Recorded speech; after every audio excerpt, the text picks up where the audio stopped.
Mesdames, Messieurs, bonsoir. Au sens des dispositions de l'article 55, alinéa 2 de la Constitution et de l'article 5, alinéa 2 toujours du Code général des collectivités territoriales décentralisées, la décentralisation constitue l'axe fondamental de promotion, de développement de la démocratie et de la bonne gouvernance au niveau local. Les collectivités territoriales décentralisées sont donc appelées à élaborer et à mettre en œuvre les plans locaux de développement avec la participation des acteurs sociaux dans les domaines nécessaires à leur développement économique, social, sanitaire et éducatif. Parallèlement, l'État est tenu de mettre à la disposition des collectivités territoriales décentralisées les moyens nécessaires à l'exercice normal de leurs compétences en général et des plans locaux d'investissement en particulier. Nous parlons ce soir de la décentralisation à Saint-de-Presse, partant de la commémoration le 10 août dernier de la journée africaine de la décentralisation. Il est question pour nous, autour de cette table, de passer au pain fin les faits et gestes enregistrés depuis l'adoption du Code général des collectivités territoriales décentralisées, code qui a été adopté le 24 décembre 2019 au Parlement. Y a-t-il des avancées du point de vue du transfert des ressources et des compétences aux communes? Avancées du point de vue de la participation citoyenne au développement local? Avancées du point de vue de la gouvernance? Nous sommes bien entourés, bien sûr. Ce soir, à ma droite, il y a le professeur Viviane Madeleine Onouabiwole, expert en management. Bonsoir, professeur. Bonsoir, monsieur Alenga Bédé. Merci de m'avoir invité. Je suis très content que vous soyez là. On sait que votre cabinet, c'est cabinet OBIV Solutions, Solutions, a conduit deux importantes études. L'une sur la prise en compte des besoins des populations consignées dans les plans communaux de développement et l'autre sur l'évaluation d'impact de la politique de décentralisation sur les populations camerounaises. On a eu les résultats de ces études. Est-ce qu'à ce jour, ces résultats sont encore valables? Alors, on devrait dire oui, les résultats sont valables. Je voudrais déjà vous remercier de m'avoir invité. Et si je vous remercie, c'est parce que je souhaiterais également qu'on s'entende, qu'on convienne de ce que lorsqu'on parle de la décentralisation, il ne s'agit pas d'une finalité. Et vous l'avez bien dit dans votre propos, la décentralisation n'est qu'un moyen. Un moyen pour améliorer la gouvernance locale. Un moyen en réalité pour accélérer, on peut le dire ainsi, le développement local. Et donc, dans le cadre de ces études que nous avons eu le privilège de mener, l'une pour le compte de la Commission nationale de la décentralisation et l'autre pour le compte du MINEPAT. Il faut dire que ces études visaient justement à questionner la qualité de la gouvernance locale depuis 2004, la mise en œuvre de la décentralisation, mais surtout depuis 2010 avec les transferts effectifs des compétences au niveau des communes. Alors, j'insistais justement pour dire qu'il faudrait qu'on s'entende sur le fait que la décentralisation n'est qu'un moyen. À un moment donné, comme un autre. On a pensé que c'était la panacée. Ah non, ce n'est pas la panacée, bien entendu. Sauf que le gouvernement camerounais a fait un choix, ou tout au moins pas de l'hypothèse, que rapprocher effectivement la gouvernance le plus près possible des populations pourrait effectivement permettre d'améliorer la gouvernance locale. Donc il y a un choix qui a été fait. Mais ce que moi je voudrais davantage insister à dire, c'est que c'est en réalité une grosse réforme administrative. C'est une réforme administrative qui interpelle 3 principaux ministères et 2 agences importantes. Et vous comprendrez pourquoi j'insiste là-dessus. Parce que malheureusement, malgré la réforme, ces différentes réformes administratives, ou tout au moins ces institutions, n'ont pas véritablement suivi le mouvement. Première institution, bien évidemment, nous avons le MINDEVEL. On pourrait même essayer de comprendre pourquoi est-ce qu'on l'a séparé du MINAT. Parce qu'en réalité, le législateur camerounais a fait le choix d'accompagner la décentralisation d'une forte déconcentration administrative avec la présence des préfets et des gouverneurs. Et donc, l'une des hypothèses ici, c'est que pour que la décentralisation réussisse, il faudrait également qu'on ait une bonne déconcentration. Et donc, on voit très bien le lien qui existe entre le MINAT, le ministère de l'administration territoriale, qui conduit dans cette réforme, cette déconcentration administrative, et le MINDEVEL qui conduit la décentralisation. Et si on insiste là-dessus, en réalité, c'est pour dire que si les deux ne sont pas faits au même moment, il est fort possible que les résultats ne suivent pas. On attendait donc qu'on ait une charte, par exemple, la déconcentration, qui indiquerait, par exemple, qu'on ait 10% des personnels de l'État au niveau central et les autres au niveau déconcentré. Bref, qu'on voit le mouvement, justement, des personnels de l'État vers les territoires. Parce qu'en réalité, c'est de ça qu'il s'agit, c'est de la réforme administrative. Bien évidemment, on s'attendrait également à ce qu'on ait la fonction publique locale, Je pense que c'est des chantiers qui restent attendus. Mais à côté de ces deux administrations, vous voyez très bien que nous avons le ministère de la fonction publique et la réforme administrative qui devrait intervenir aux côtés justement de ces structures pour accompagner la décentralisation. Parce qu'on parle de fonction publique locale aussi. Au-delà de la charte également, parce que lorsqu'on parle de décentralisation, on ne voit pas très bien le ministère. Pourtant, on a le secrétariat permanent à la réforme administrative. Je voudrais quand même conclure en disant les deux agences également, dans le cadre de la réforme administrative qu'on s'attendrait à voir, parlant de la décentralisation, c'est le Conseil national de décentralisation, mais pas seulement du point de vue de la décentralisation, mais aussi du point de vue de la déconcentration. Donc, ça s'attendrait à ce que cette commission tienne compte des deux pendants, décentralisation et déconcentration, et bien évidemment le programme national de gouvernance, parce que là il s'agit d'une réforme également qui touche à la gouvernance locale, comme on l'a fait lorsqu'on est sorti du plan des plans d'ajustement structurel. On a élaboré un plan national de gouvernance. Là aussi, dans le cadre de cette grande réforme, on s'attendra à voir les outils de gouvernance qui sont accompagnés par cette structure-là pour que la gouvernance locale soit effectivement une réalité. Tout à côté de vous, professeur, il y a M. Ngon, Innocent, à Kiambon. Bonsoir. Bonsoir, Monsieur Séverin. Vous êtes maire de Bello, président des syndicats des communes département de Boyo, dans la région du Nord-Ouest. Merci d'avoir répondu à notre invitation. Merci beaucoup, Monsieur Séverin Alega. Merci à tout le monde, au panel, les grands professeurs Chewa et professeur Bivolet, et mon frère Nga Christian. Alors, je demanderai beaucoup d'indulgence nos téléspectateurs. Monsieur Ngon est bien anglophone, mais il a accepté de participer à cet échange. C'est vraiment bravo. Hein? Merci beaucoup d'être venu. Merci. Il faut que chacun essaye. D'accord. Vous apporterez surtout votre expérience de maire sur le terrain, parce que ce dont on va parler, c'est des questions que vous maîtrisez, ce que vous rencontrez sur le terrain. On aimerait vous entendre là-dessus, et les autres experts pourront apporter peut-être des ajustements, des réponses aux questions que vous vous posez. Tout à côté de moi, professeur Chiwa Jean-Claude. Bonsoir, professeur. Bonsoir, Séverin. Vous êtes inspecteur général au ministère de la décentralisation et du développement local. Encore une fois, merci d'avoir accepté notre invitation. Et enfin, il y a Christian Nga. Christian. Yes, thank you very much. Voilà, le journaliste et directeur de publication de Guardian Post. Bienvenue, Christian. Et bienvenue à vous ici. Merci également à vous à la maison qui prennent la peine de nous regarder. La première partie qui va nous intéresser dans cet échange, c'est la participation citoyenne. On s'est dit, avec la décentralisation, il est question de permettre au petit peuple, à monsieur tout le monde, de partager l'expérience de la gestion des affaires publiques. C'est de cela qu'il s'agit, de manière très simple. Bon, maintenant, il y a eu un ensemble de textes. Depuis 2004, il y a eu beaucoup de textes. Il y a eu justement le dernier, c'est le Code général sur les collectivités territoriales décentralisées, qui nous permet aujourd'hui de faire une évaluation à la suite de la journée, la décentralisation de la journée africaine. Alors, monsieur le maire, je commence par vous. Dans les faits, est-ce que quelque chose a changé depuis le Code général? Est-ce que vous sentez que vos besoins sont pris en compte dans l'élaboration des politiques publiques?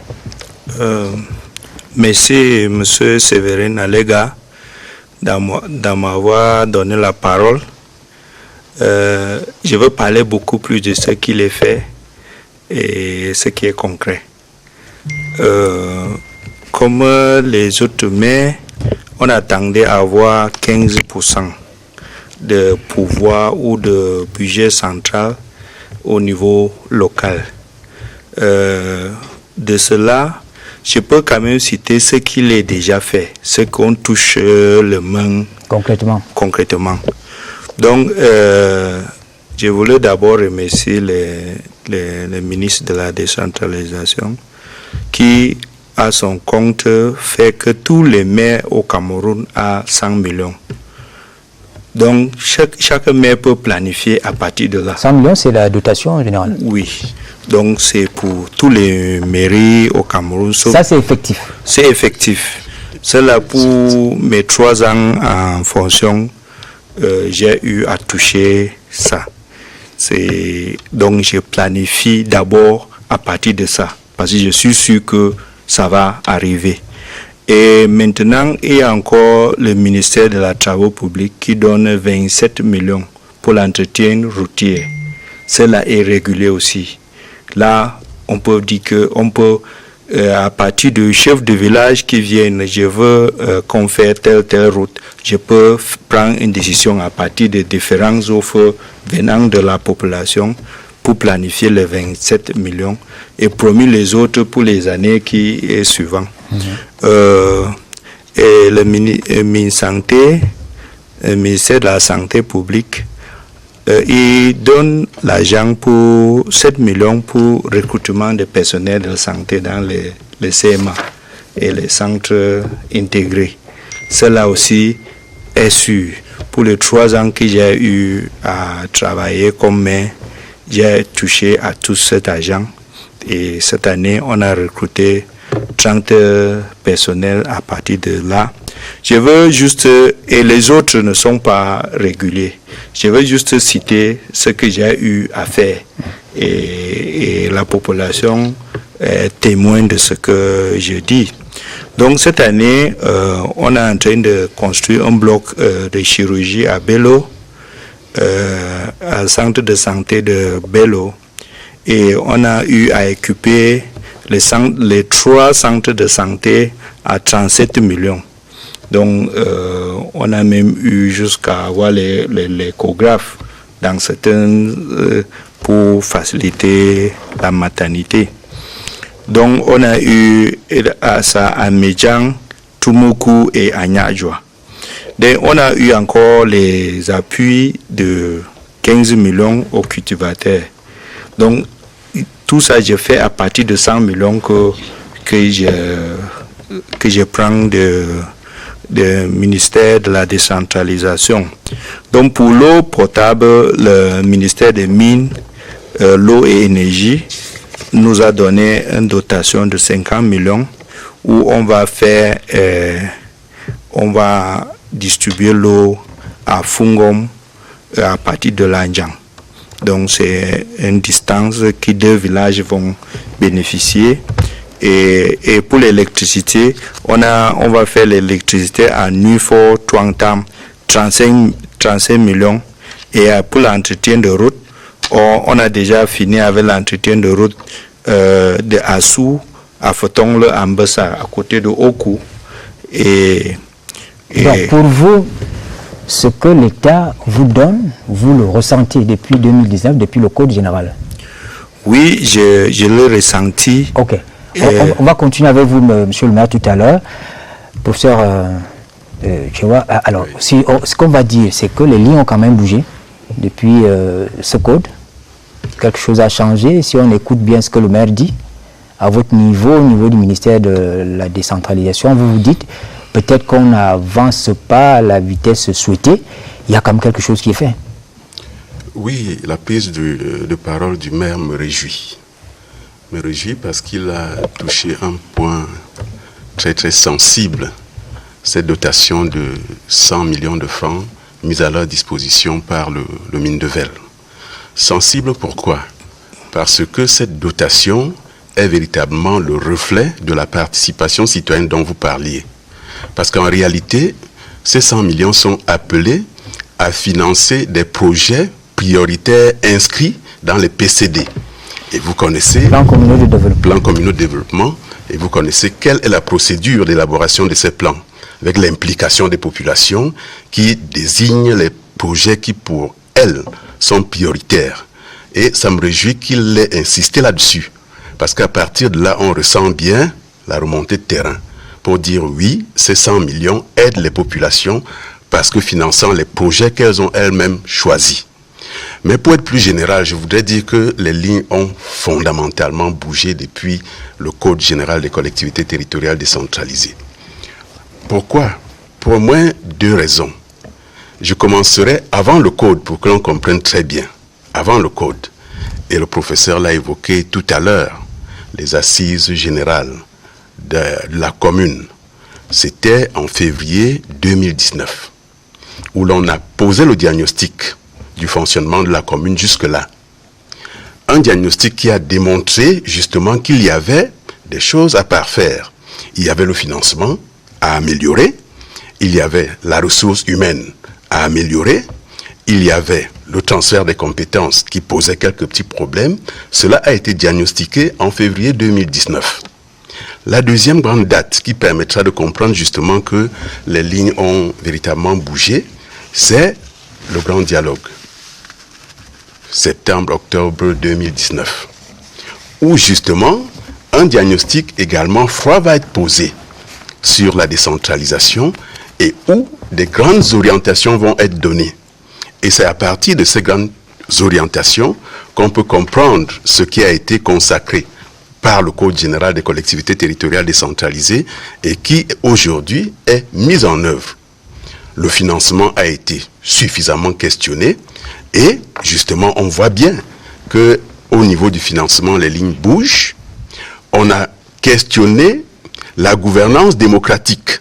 Le prof le disait tout à l'heure, on l'a questionné avec notamment les délégués du gouvernement nommés. La question s'est posée au grand dialogue. Et l'orientation a été donnée de dire désormais ils seront élus, ce qui a été consacré par le Code général des collectivités territoriales décentralisées. De même, on peut très bien voir qu'aujourd'hui, la ressource humaine est fondamentalement au cœur de la préoccupation en matière de développement local. On a vu avec l'érection de la NASLA, qui aujourd'hui prend en main la formation de ce personnel pour faire en sorte que le développement local au plan des territoires soit véritablement perçu. On le voit avec les ressources humaines, les ressources matérielles également. Donc pour dire que pour ma part, véritablement les lignes ont bougé, qu'il s'agisse des compétences transférées, qu'il s'agisse du personnel, qu'il s'agisse de la démocratie et qu'il s'agisse plus globalement de la gouvernance, les lignes ont fondamentalement bougé et font espérer que justement les territoires vont ressentir le développement finalement. Christian, vous habitez une commune, j'imagine. Vous n'habitez pas au ciel, vous êtes dans une commune. Est-ce que vous sentez qu'il y a un déclic, il y a quelque chose qui change depuis ce code-là? Vous êtes un homme de la presse aussi, vous êtes au courant de certaines choses qui se passent, que ce soit à Yaoundé ou ailleurs? Oui, mais je peux dire oui et encore un côté de non, parce que le maire a bien cité que 3 ministères. Et je pense que dans les 3 ministères qui respectent le code, on peut citer, comme il a parlé de décentralisation, ministère de décentralisation, ministère des Travaux publics et santé. Mais bon, je ne sais pas pourquoi les autres, on a plusieurs ministères dans ce pays. Je ne sais pas pourquoi les autres ne veulent pas travailler avec les maires qui sont impliqués dans le développement local. Et je vais parler du côté des problèmes anglophones. Je pense que si on avait respecté le code de décentralisation, on ne pouvait pas peut-être être à ce niveau. Parce que les gens sont un peu frustrés parce qu'il y a une grande distance entre Yaoundé et je vais parler de mon village, en Kambé. Si les maires étaient bien, s'il avait les moyens pour gérer les choses au niveau du commune. Alors vous pensez que malgré le code, le maire de Nkambé n'a pas toujours les moyens de répondre à la demande sociale, c'est ça? Non, mais je pense que le maire de Nkambé, c'est le maire actuel, il est parmi le maire du Cameroun parce qu'il est en train de faire beaucoup de choses. Parce que vous connaissez qu'en Nkambé, depuis que la crise a commencé, on ne connaît pas la crise là-bas. Donc la vie est normale là-bas comme ici à Yaoundé, comme à Eboloa. Bon, il y a beaucoup de choses qu'il est en train de faire. Et pour moi, je souhaite que tous les autres ministères doivent travailler avec le maire. Professeur Violet, peut-être que vous allez nuancer un peu au regard de l'étude que vous menez sur la prise en compte des besoins des populations dans l'élaboration des politiques publiques, du budget d'investissement public au niveau de l'État. À la fin de cette étude, vous vous rendez compte que cette prise en compte est faible. Or, nous écoutons le maire dire que tout se passe bien. Il y a des choses, il y a le professeur qui estime qu'il y a quand même des avancées notables. Cette étude vient... nuancer un peu. Oui. Mais il faut déjà reconnaître qu'il y a des avancées, bien évidemment. Lorsque nous menons l'étude en 2016, par exemple, sur l'appréciation que les bénéficiaires ont des projets communaux, les régions ne sont pas encore mises en place. On peut dire que les régions sont là.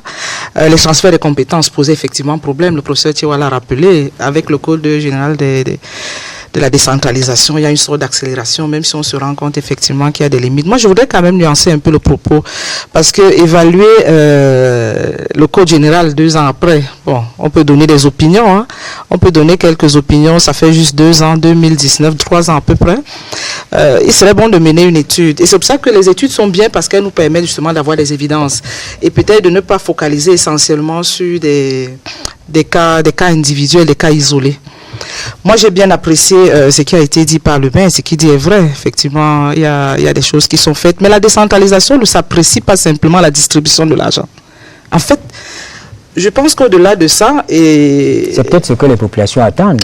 Oui, quand le maire a de l'argent, il peut poser une action et cette action est évaluée par les populations. Mais je vous assure, si je prends le cas de l'étude qui a été menée en 2016, il y a de l'argent qui a été dépensé, notamment dans le secteur de la santé et de l'éducation, mais ce sont les 2 secteurs qui, au niveau de l'évaluation, avaient un impact plutôt négatif, ou tout au moins pas autant qu'on aurait souhaité. Donc, ce n'est pas le fait d'injecter beaucoup d'argent. Après, il faut savoir quel est l'impact que cet argent ou alors ces projets ont sur la population, pas seulement de manière isolée, parce qu'il faut dire que lorsqu'on mène une réforme comme celle-là, on a quand même des indicateurs qu'on suit.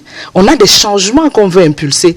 Parce que le tout n'est pas de dire que le maire gère de l'argent. Oui, il faut de l'argent pour réaliser les ouvrages communaux. Dans le cadre de cette étude également, il s'est posé un problème de la durabilité des ouvrages communaux, parce qu'il y a un problème de maîtrise d'ouvrage. Donc le tout n'est pas de mettre de l'argent, il faut bien que ces ouvrages soient durables. 3 ans après, les ouvrages n'étaient plus là. Donc la question qui se posait ici était de savoir, est-ce que les communes ont suffisamment de compétences? Est-ce que les projets sont suffisamment matures au-delà de ceux qui sont mentionnés dans les PCD? On verra la deuxième étude par la suite. Parce qu'on s'est rendu compte, jusqu'en 2020, heureusement, peut-être le code va corriger cela, que 65% seulement des projets qui étaient financés étaient contenus dans les PCD. Donc, on avait des perditions de 35%. Ce n'est pas moi qui le dis, l'étude est claire là-dessus. Il y a eu des orientations qui ont été données justement pour que, au moment de la budgétisation, qu'on ne retienne que les projets qui sont mentionnés dans les PCD, mais ce n'était pas le cas avant. Donc, moi, je pense que la décentralisation, ce n'est pas simplement mettre l'argent à la disposition des maires. Il faudrait que les maires sachent également qu'en retour, il y a un problème de développement local. Et lorsqu'on vient apprécier par la suite, que ce soit 1 an, 2 ans ou 3 ans après, il y a des indicateurs qui doivent bouger. Si on a des ouvrages, ce matin encore, je venais d'une localité du Cameroun, vous voyez des ouvrages, et ça a été démontré dans l'étude, il y a des ouvrages qui sont abandonnés en brousse. Ça ne veut pas dire qu'il n'y avait pas d'argent, mais est-ce que l'opportunité était celle-là? Donc moi, je pense qu'il y a une intelligence au niveau de la planification, il y a un accompagnement qui doit également être fait pour que l'argent qui est injecté, bien évidemment, il existe, ait également l'impact souhaité. Donc, en retour, le tout n'est pas de transférer les compétences et les ressources. Il faut bien voir si les transformations attendues ont été menées. C'est pour ça que moi, je disais, bon, la décentralisation, transfert de compétences, transfert de ressources, ce n'est pas ça la finalité. Ce sont des moyens. Mais maintenant, une fois que ces moyens ont été mis à disposition, est-ce qu'on peut s'arrêter un moment? Et moi, je dis, il y a des outils qui manquent. Il y a un accompagnement institutionnel qui doit être mis en place. Le professeur parlait de la NASLA. Oui, la NASLA forme des personnels qui vont travailler dans les communes. Mais les fonctionnaires qui doivent accompagner les communes, qui doivent aller dans les territoires, sont encore au niveau central. Est-ce qu'on va dire qu'il y a eu décentralisation? Est-ce qu'il y a eu accompagnement? Si tout le monde est encore au niveau central et que les territoires restent encore vierges. Si on voit encore les ministres aller installer les recteurs, les ministres aller donner les médailles dans les régions alors que les gouverneurs sont là. Ça veut dire qu'il y a un problème, il y a un dédoublement fonctionnel qui ne permet pas de dire que la décentralisation est une réalité. Et je pense qu'il faudra adresser cette question institutionnelle. Professeur, on transfère les compétences, maintenant les moyens, est-ce que les moyens suivent? Est-ce qu'on tient compte de ces paramètres au ministère de la décentralisation, de sorte que le travail que vous faites, que ce travail soit efficace? Oui, je vais commencer par l'étude de 2016. J'ai eu le bonheur, le plaisir de lire cette étude qui jetait un regard, j'allais dire froid, sur les projets communaux. Et je pense que c'est une étude qui, en son temps, pouvait se comprendre. Mais aujourd'hui, il y a une évolution considérable. L'évolution considérable au plan d'abord de la norme. Vous verrez que dans le Code général des collectivités territoriales décentralisées, l'on a consacré désormais un principe, celui de la participation citoyenne. Et dans les faits, j'ai pris l'exemple des 100 millions du Mindevel. Ces 100 millions ne financent que des projets matures inscrits dans les PCD. Et la procédure PCD, on vient de le dire également là, implique les populations à la base. Pour dire justement que la participation citoyenne aujourd'hui véritablement permettra de ne plus voir véritablement ces projets abandonnés dans la forêt. Je me rappelle, vous avez démontré à l'époque des marchés qui avaient été construits abandonnés dans la forêt et que les commerçants s'installaient au bord de la route. Oui. Justement parce qu'un tel projet n'avait peut-être pas suffisamment pris en compte les desiderata des populations. Mais aujourd'hui, c'est un principe qui est consacré, qui est fondamental et qui est suivi. Et si vous avez très bien suivi le ministre ces derniers jours, il vous a dit, l'on est parti de l'approfondissement, de l'accélération, vers l'opérationnalisation désormais de la participation citoyenne. C'est dire qu'au ministère de la décentralisation, l'on a perçu et l'on s'est dit, il faut agir sur ce levier-là pour justement faire en sorte que désormais on ne retrouve plus des projets comme ceux-là. Mais sur le financement, oui, l'on transfère des compétences sur la base d'un principe qui est également consacré, celui de la concomitance. C'est-à-dire ? À chaque transfert de compétences correspond un transfert de ressources conséquentes pour exercer au mieux, et le professeur le disait également, au mieux la compétence transférée.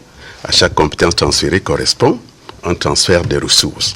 C'est systématique, sauf que les procédures aujourd'hui ne permettent pas toujours que ces ressources arrivent à temps. Le maire a évoqué deux grosses ressources tout à l'heure, les 100 millions du Mindevel et les 27 millions du ministère des Travaux Publics. C'est des dotations qui sont faites directement sans passer par des procédures un peu plus complexes. D'où le fait que les maires ressentent cela. Par contre, pour les autres compétences, elles sont accompagnées des dotations ministérielles qui vont peut-être prendre du temps pour être débloquées. D'où la difficulté pour les maires de pouvoir mobiliser ces ressources-là, parce qu'elles ne sont pas automatiques. Elles suivent un certain nombre de procédures pour être mises à disposition. Donc je pense que pour me résumer, le principe de la participation citoyenne est aujourd'hui au cœur des préoccupations au Mindevel, parce qu'on s'est rendu compte que justement, il faut agir là-dessus pour permettre aux populations de comprendre que finalement, le développement local, c'est aussi leur chose, c'est aussi leur affaire. Elles ne sont pas étrangères au développement local, elles sont concernées.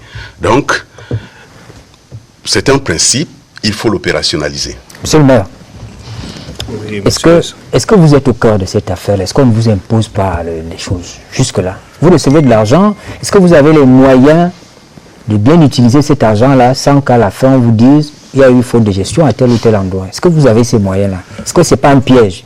Je ne pense pas que c'est un piège. Mais première chose que je voulais dire, c'est que les mairies sont si vieux que nous tous ici. Donc les mairies ont quand même certaines capacités que, au fur et à mesure, ils ont eu à installer un système de travail au niveau local. Donc les mairies ne sont pas si naïfs qu'on pense. Donc les mairies étaient déjà les petits États depuis longtemps, avant même la décentralisation. Donc, et on a un seul juge, c'est la population. Ça veut dire que vous avez des ressources humaines qualifiées pour faire le travail qui est attendu? Pas vraiment qualifiées, même je pense pas que même toute l'Afrique a toutes les ressources humaines qualifiées pour faire tout. Mais on a quand même le minimum pour fonctionner. Et on demande toujours qu'il faut plus de ressources humaines, mais pas dire qu'on est à zéro, non. On a quand même le minimum pour fonctionner. Et pour parler de l'argent comme un piège, non. Mais je souhaitais que tout ce qui quittait le niveau central au niveau local devait être régulier. Je insiste régulier parce que ça nous permet de planifier. Je pense que beaucoup de maires ont ce souci, qui ne sait pas à quoi qu'ils doivent faire demain ou après-demain. Mais s'ils savent qu'il a 30 millions, il va parler avec la population et on va ressortir les besoins de 30 millions, on travaille et on reste tranquille, que de penser que il y a telle chose qui ne va pas arriver. Donc, c'est ça que je remercie certains ministères comme la décentralisation, la santé et travaux publics qui donnent les choses. Je ne dis pas qu'ils donnent assez. Non. Si on entre sur les travaux publics pour regarder si c'est 15% qui donnent aux mairies, je ne pense pas que c'est vrai. Mais le peu qui donne est régulier. Ça nous permet aussi de se tailler aux mesures. Donc, il y a certains ministères qui font quand même l'effort. Je n'ai pas cité, j'ai cité plusieurs, même le MINPROF. Le MINPROF, avec le professeur Marie-Thérèse Abenondoa, a fait plus que 958 actes à Bello. Donc, c'est ce genre des actions qu'on encourage. Mais de tous... Mais d'après moi, je ne pense pas que ça représente le 15%. C'est ça qui fait... Ce qui est vrai, c'est que je pense que le 15% est très loin d'être là. Et le grand prof, ils vont faire pour que ça soit là. Oui, allez-y. Et je disais même que au lieu de penser tel ministère va donner, l'autre ne va pas donner, on a un ministère de décentralisation.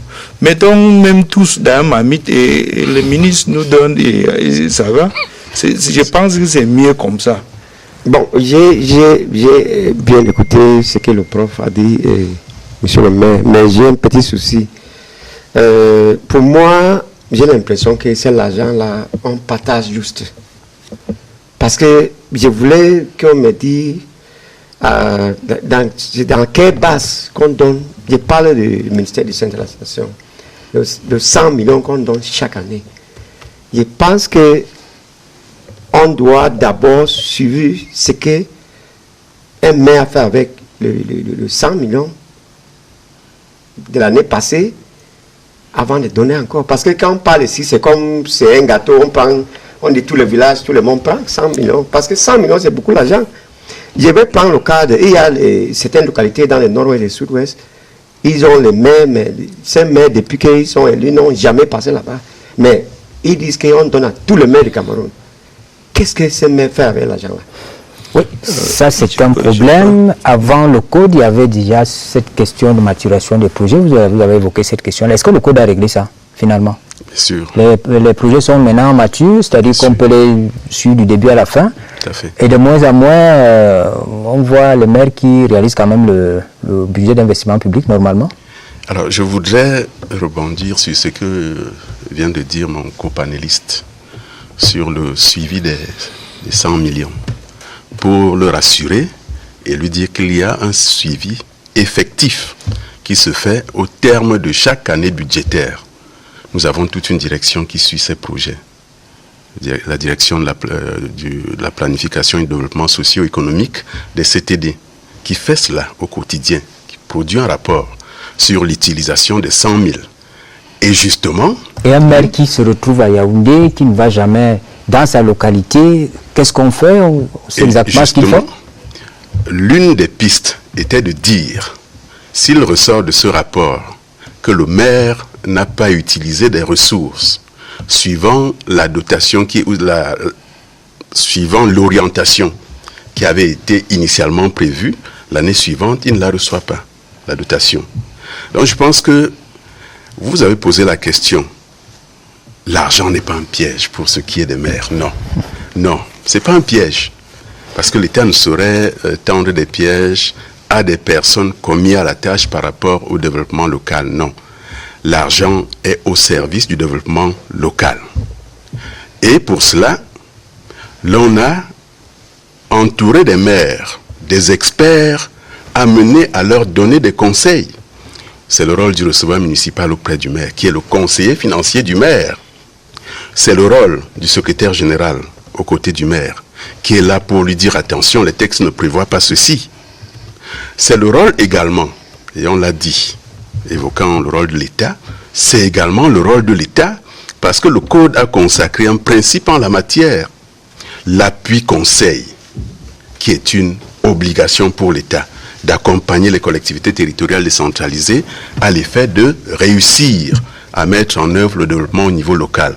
Donc je pense pour ma part que, d'abord, le Mindevel le fait, évalue chaque année l'utilisation de ces 100 millions-là et dresse un rapport.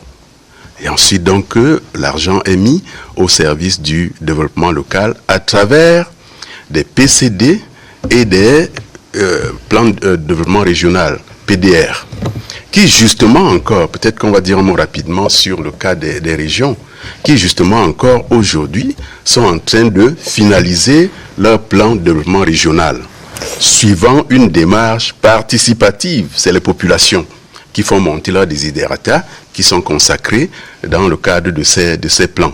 Pour dire donc que c'est un outil important de planification, que ce soit le PCD ou le PRD. Monsieur Séverin, s'il vous plaît, je voulais lui poser, pas poser les questions, juste une clarification. Je voulais, monsieur l'inspecteur, je voulais savoir comment vous avez un comité qui suit les projets, comme vous venez de nous dire. Comment il fait pour arriver à un endroit comme Akwaya ou bien les Bialais, pour avoir un bon rapport? Non, ce n'est pas un comité, c'est une direction. Oui. La direction de la planification du développement socio-économique, qui va donc examiner tous ces projets, y compris des projets... Sur le terrain ou bien dans le... Sur le terrain. Okay. Mais c'est pour ça que j'ai posé une question. Si, sur comment le il fait pour arriver à l'EBLM ou bien nous avons des services déconcentrés jusqu'au niveau des départements, qui sont là pour ça, justement. Et trimestriellement, ces services déconcentrés font monter des rapports que nous agrégeons. Parfois, quand nous ne sommes pas convaincus, le directeur descend sur le terrain, collecte les données et produit le rapport. Donc, ce n'est pas une vue de l'esprit en réalité. Les structures sont là pour ça. Au niveau régional, on a un délégué. Au niveau départemental, on en a un qui a des collaborateurs qui peuvent descendre sur le terrain le faire. Donc, ce n'est pas une vue de l'esprit en réalité, non. Mais je pense que vous êtes au courant qu'il y a les directeurs qui fabriquent les rapports dans non, je ne pense pas. Pas au Mindevel, en tout cas. Professeur Biolay, tout ce qui se dit autour de cette table, nous parlons de la participation citoyenne telle qu'elle est faite au lendemain de l'adoption du Code général. Il y a un problème de gouvernance locale et c'est votre champ d'étude.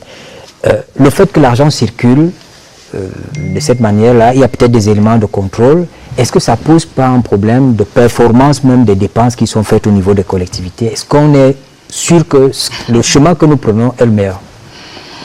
Bon, il y a certainement un encadrement au niveau de la gestion budgétaire. Il est quand même difficile d'imaginer qu'il n'y ait pas d'encadrement, mais ce n'est pas parce qu'il y a un encadrement qu'il n'y a pas de déviance. Le problème n'est pas à ce niveau.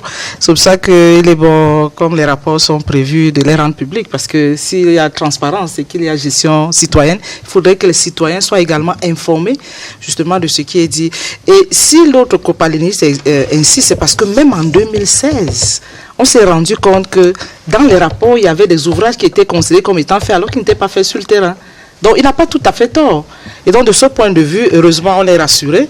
Il y a un contrôle qui est certainement serré. Mais vous avez posé une question qui mérite quand même d'être approfondie, la maturation des projets. Moi, je crois qu'il vaut mieux qu'on soit clair là-dessus. C'est un problème qui est un problème, pas seulement au niveau des CTD. Si le problème se pose au niveau central, ce n'est pas au niveau des CTD qu'il sera résolu. Il y a un réel problème de maturation. Et lorsqu'on a réalisé la dernière étude qui a été présentée en février 2022, c'est d'ailleurs une recommandation forte qui a été formulée. En ce qui concerne les CTD, on s'est rendu compte que 19% des projets ne sont pas matures, n'ont pas été maturés. Et les communes, effectivement, n'ont pas de compétences parfois pour le faire. 69 quand même % de projets étaient maturés par des consultants qui accompagnaient les communes. Et vous allez comprendre que ce n'est pas toutes les communes qui ont ce privilège. Heureusement, comme il dit, il a peut-être déjà des moyens pour maturer certaines études, mais je ne crois pas que ce soit avec les 100 millions là qu'il va maturer les études parce qu'il a beaucoup d'activités à réaliser. Et donc, il s'est posé le problème du fonds de maturation des projets. Parce que les 100 millions, ce n'est pas pour maturer les projets, et pourtant, il y a des projets qui devraient être maturés. Heureusement, dans les PCD, et c'est ce que le programme national de développement participatif nous a expliqué, qu'il y a des projets du PNDP, il y a des projets dont la maturité est déjà relativement connue, notamment les forages, les salles de classe, etc. Et ces projets ne demandent pas de maturation particulière. Mais retenons quand même que la commune est une unité de développement économique, pas de développement social. Parce que lorsqu'on entend parler ici sur la table, on insiste beaucoup sur les ouvrages sociaux, oui. c'est important, mais n'oublions pas que c'est d'abord une unité économique. Et le problème de financement se pose actuellement encore. La dernière étude démontre que 85% du financement des ouvrages vient encore de l'État. Ça veut dire qu'il n'y a pas encore une dynamique au niveau des communes qui permet de mobiliser les autres ressources. Et les autres 15% sont financés par qui? Le FECOM et le PNDP. C'est toujours encore, on peut dire, l'État d'une certaine mesure. Donc, il y a quand même un problème de financement endogène. Vrai, il y a une fiscalité. Peut-être le maire n'en parle pas beaucoup parce qu'il attend beaucoup encore du niveau central. Mais le problème de financement se pose. Le problème de maturité se pose avec Acuité. Mais j'ai envie de vous dire aussi, honnêtement, on a rencontré les maires. Il y a un problème de comment vous avez dit, participation citoyenne. Il y a des maires qui ne rencontrent pas la population, il faut le dire. Enfin, ce n'est pas le paradis partout. L'ampleur varie d'une région à une autre. Ça aussi, il faut pouvoir le dire. Donc, quand on est dans la gouvernance, et lorsqu'on mène une réforme comme celle-là, il n'est pas question de venir que tout va bien. Non, la réforme présente des difficultés. Le ministère résout les difficultés au fur et à mesure que les audits sont faits, au fur et à mesure que les réformes sont faites, au fur et à mesure que les rapports également montent. Je pense qu'il est bon d'avoir un tableau clair. Le problème de maturation, c'est un problème au niveau des CTD. Vraiment avec Acuité. Déjà, pourquoi ? Il s'est posé un problème sur le terrain avec les délégués régionaux. Les délégués régionaux qui doivent apporter un appui aux mairies demandent de l'argent pour leur service. Mais ce n'est même pas ça le plus difficile. Le plus difficile, c'est que ce sont ces délégués qui viennent évaluer également les ouvrages qui sont construits. Donc, ils sont parfois juges et partis. Donc, si l'État ne résout pas le problème de l'accompagnement au niveau justement des ouvrages, il est fort possible qu'on ait encore des ouvrages de mauvaise qualité et des ouvrages dans la brousse comme on les a encore de part et d'autre. Donc, moi, je pense qu'au niveau de la gouvernance, il est bon de la piloter. Il est bon d'avoir des indicateurs qu'on suit, parce qu'en réalité, il n'est pas question pour le maire simplement de dire à ces populations qu'on m'a donné de l'argent. Ce n'est pas ça l'enjeu. L'enjeu, c'est est-ce qu'on a transformé la vie des populations. C'est pour ça que l'étude menée en 2015 visait justement à dire de 2010 à 2015, c'est 5 ans. Est-ce qu'on peut évaluer sur la base des ressources en milliards qui ont été transférées, est-ce qu'il y a eu des changements? Effectivement, dans la santé et l'éducation, il se pose encore un réel problème au niveau des indicateurs qu'on a observés. Et donc, l'idée ici, c'est de dire, on va équiper les hôpitaux, oui, mais au fond, est-ce qu'on a amélioré la mortalité infantile? Est-ce qu'on a amélioré également d'autres indicateurs? Et ça, je pense qu'on devrait pouvoir s'y pencher 3 ans après, 2019, 5 ans après 2019, pour que les correctifs soient pris. Alors, je voudrais, pour qu'on sorte de cette participation citoyenne, je voudrais poser la question à tout le monde. Est-ce qu'il y a au fond, parce qu'au regard de ce qui se passe, il y a une stratégie partagée de la mise en œuvre de la décentralisation adossée sur les plans communaux de développement, tel que les choses se passent? Est-ce qu'on peut dire que c'est possible? Ce n'est pas fait au hasard. Alors, est-ce que la décentralisation est mise en œuvre au hasard? Je ne pense pas. Je ne pense pas. Je ne pense pas. Je parle de la pratique. Dans la pratique. Dans la pratique, oui. Parce que les textes sont là, c'est de beaux textes. Bon, maintenant, dans la pratique, est-ce qu'on sent qu'il y a une stratégie partagée pour faire réussir cette affaire-là? Pour ma part, il y a une stratégie qui est partagée. Une stratégie qui est mise en place, qui peut se résumer en au moins 3 entrées. Le premier élément de la stratégie, on l'a dit tout à l'heure, repose sur la ressource humaine, aspect qui est aujourd'hui pris à bras le corps par l'État. Deuxième entrée, il y a le financement qui est pris en compte aujourd'hui. Au-delà de la participation citoyenne, il faut indiquer que les financements aujourd'hui, on l'a dit en 2016, présentaient quelques difficultés. On l'a confirmé d'ailleurs en 2019 lors des assises qu'il y avait un problème de financement. D'où aujourd'hui la remise à plat de la loi sur la fiscalité locale pour justement booster les ressources des collectivités territoriales décentralisées. Autre élément de ce volet financier, c'est le volet coopération décentralisée. Parce que la coopération décentralisée est de nature à apporter des ressources additionnelles aux collectivités territoriales décentralisées. On a là cette entrée-là. L'autre entrée, enfin, c'est le développement des outils. Le développement des outils de gouvernance. Là, on a produit aujourd'hui au Mindevel un guide du conseiller municipal, appelons-le ainsi, qui leur permet de comprendre qu'en réalité, ils sont la cheville ouvrière. Ce qu'ils ignorent jusqu'aujourd'hui. Ils l'ignorent. C'est surprenant, mais c'est cela. Ils ignorent que c'est eux qui portent la commune. Il y a cet élément-là. Il y a ensuite que, dans la pratique, le Mindevel a mis en place un vaste chantier de renforcement des capacités, non pas seulement des collaborateurs des maires, mais des maires eux-mêmes. On l'a engagé dès le lendemain des élections 2020. On a fait le tour de, je crois, 6 régions. Il en reste 4. Pour dire que, justement, il y a là une convergence vers tous ces éléments qui permettraient, justement, de promouvoir le développement au niveau local. Monsieur le maire, sur le terrain. Oui, sur le terrain, j'ai parlé de ce qui est fait. Mais vous attendez toujours les 15%? Oui. Qu'est-ce que ça va vous apporter en plus de ce que vous avez déjà? Oui, pour le moment, on a les problèmes de chômage. On pensait que ces 15% peuvent nous permettre de mettre les jeunes dans les activités génératrices de revenus qui en tout peuvent recruter plus et leur permettre de gagner les pains quotidiens. On pense aussi à ouvrir certains bassins agricoles. Le 15% là va beaucoup faire et ça va soulager l'État central de la tâche. Il faut quand même que les jeunes à Bello, par exemple, peuvent aller vers le maire pour chercher un emploi. Ils peuvent, la communauté peut venir chez le maire pour demander un pont qui va lier le champ au marché. Donc, tout ça, je pense que si les 15% est donné au maire, je pense que l'État du Cameroun va recruter plus de jeunes, va développer plus, va résoudre beaucoup de problèmes de cultivation comme l'abeille, le riz, ainsi de suite. Parce que les maires sont capables de le faire. On a les vastes champs qu'on peut cultiver, alors que au niveau central, il n'y a plus l'espace pour tout ce genre d'activités. Et j'appelle seulement qu'il faut que l'État central fait confiance aux maires. Parce que les maires sont prêts à accompagner l'État pour développer le Cameroun. Christian, vous avez l'impression que tous les acteurs regardent dans la même direction pour que la décentralisation, au vu des textes, soit une bonne chose? Non. Je pense que je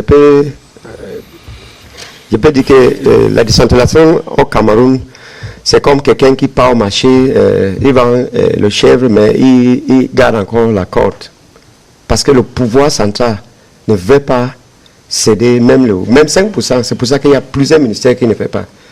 Et l'argument du pouvoir central, c'est que les communes, même comme le maire nous a dit qu'ils sont suffisamment outillés, les communes n'ont pas assez de ressources. Vous voyez pourquoi il y a certaines Camerounaises qui pensent que notre solution de développement local, ça va passer par la rupture de ce qu'on appelle en anglais fédéralisme. C'est parce que la décentralisation n'a pas marché comme prévu dans le texte. C'est pour ça que les gens réclament. Le processus est en cours, est-ce qu'on est arrivé à la fin? Non, mais parce que... Donc pour vous, de tout ce qui se fait... non, mais bon, il y a juste quelques trop bien 4 ministères qui font l'effort. Mais je ne sais pas pourquoi l'État a resté la main croisée alors que les gens ne suivent pas comme d'autres ministères. Donc pour ça, je pense qu'on a moins de 2%. Oui, moi je pense que c'est très intéressant le discours que nous tenons parce que lorsqu'on entend le maire, on comprend très bien qu'il y a certainement beaucoup d'enjeux. Mais les enjeux sont déjà contenus dans les PCD, déjà validés.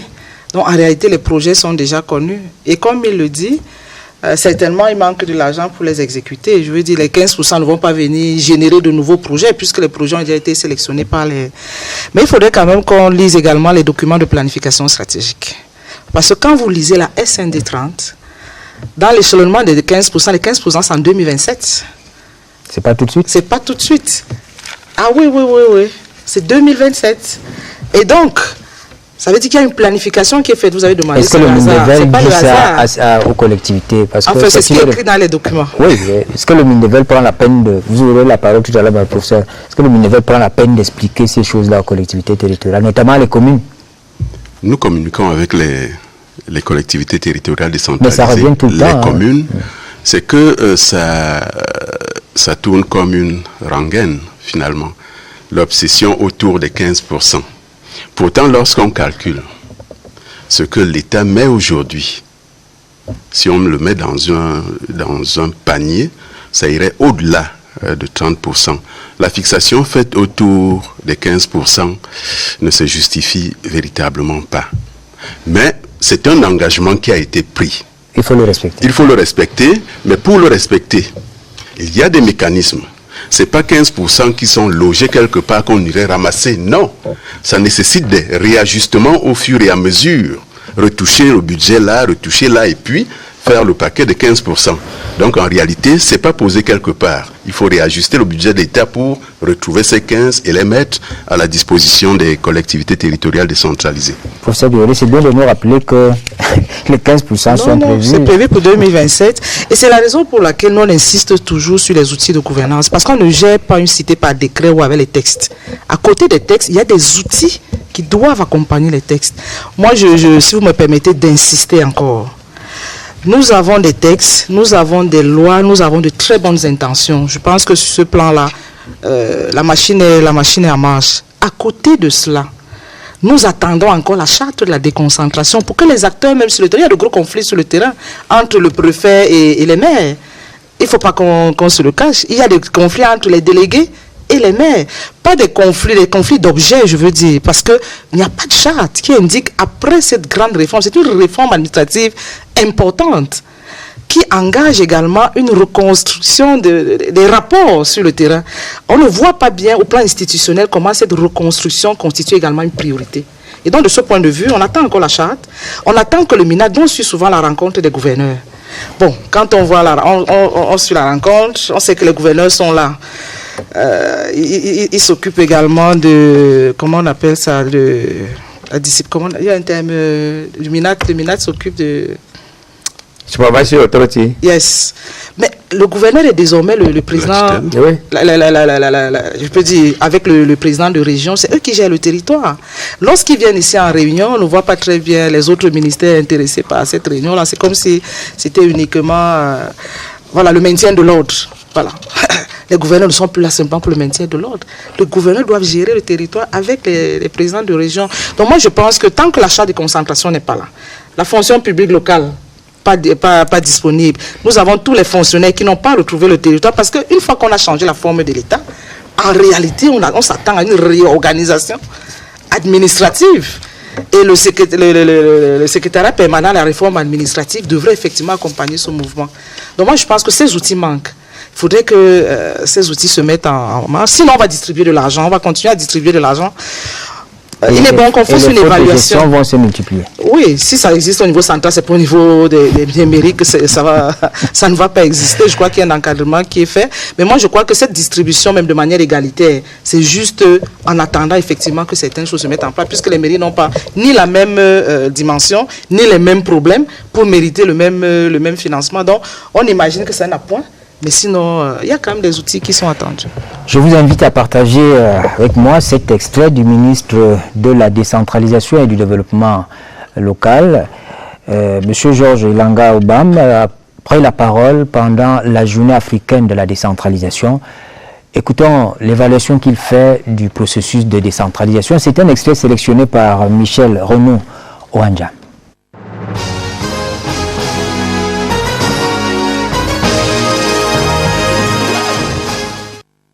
Au Cameroun, ce moment de célébration intervient dans un contexte toujours marqué par l'accélération et l'approfondissement du processus de décentralisation, avec la poursuite de la mise en place des régions, ainsi que par le déploiement tous azimuts des communes et communautés urbaines sur le terrain du développement local. La présente célébration offre l'occasion d'une prise de conscience de la part des élus locaux quant à leur rôle en matière de sécurité alimentaire. Nos territoires, en milieu rural notamment, doivent bénéficier de l'action transformatrice des communes et régions à l'effet d'accélérer la libération de l'important potentiel agricole qu'ils recèlent. Le gouvernement exhorte les communes et les régions à faire montre de plus d'engagement et de détermination dans la promotion des activités agricoles, pastorales et piscicoles, véritable gage de notre souveraineté alimentaire.